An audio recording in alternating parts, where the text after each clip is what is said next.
നമസ്കാരം, കൊട്ടാരക്കര മീഡിയയിലേക്ക് സ്വാഗതം. കനത്ത മഴയിൽ കർണാടകയിലെ മംഗളൂരുവിൽ വീടിന് മുകളിലേക്ക് കുന്നിടിഞ്ഞു വീണ് 2 കുട്ടികളടക്കം 3 പേർ മരിച്ചു. 10 വയസ്സുകാരിയായ നൈമ, 50 വയസ്സുകാരിയായ പ്രേമലത, ഇവരുടെ 1 വയസ്സുള്ള പേരക്കുട്ടി എന്നിവരാണ് മരിച്ചത്.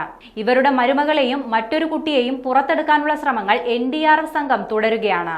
മൊണ്ടേപടവുലിൽ കാന്തപ്പ പൂജാരിയുടെ വീടിന് മുകളിലേക്കാണ് കുന്നിടിഞ്ഞു വീണത്. കാന്തപ്പ പൂജാരിയുടെ ഭാര്യയാണ് മരണപ്പെട്ട പ്രേമലത. പൂജാരിയെയും ഒരു കുഞ്ഞിനെയും ഇതിനോടകം രക്ഷപ്പെടുത്തിയിട്ടുണ്ട്. ഉള്ളാളിലെ 2 വീടുകളുടെ മുകളിലേക്കാണ് കുന്നിടിഞ്ഞു വീണത്. മണ്ണിടിച്ചിലിൽ വീടിന്റെ ജനാല വേർപെട്ട് ദേഹത്ത് പതിച്ചാണ് നൈമ മരിച്ചത്. ദേശീയ ദുരന്ത നിവാരണ സേന, സംസ്ഥാന ദുരന്ത നിവാരണ സേന എന്നിവരുടെ സംഘങ്ങളാണ് സ്ഥലത്തെ രക്ഷാപ്രവർത്തനങ്ങൾക്ക് നേതൃത്വം നൽകിയത്. ദക്ഷിണ കന്നഡ ജില്ലയിൽ മഴയും മഴക്കെടുതിയും രൂക്ഷമാവുകയാണ്. വീടുകളിൽ വെള്ളം കയറിയതിനാൽ ജനജീവിതം ദുസ്സഹമായി. കുമ്പള, കല്ലപ്പ്, ധർമ്മനഗർ, ഉച്ചില, തലപ്പാടി, വിദ്യാനഗർ തുടങ്ങിയ സ്ഥലങ്ങളിലെ നിരവധി കുടുംബങ്ങളെ മാറ്റിപ്പാർപ്പിച്ചു. നിരവധി ബൈക്കുകളും കാറുകളും വെള്ളത്തിൽ മുങ്ങിപ്പോകുന്ന നിലയിലാണ്.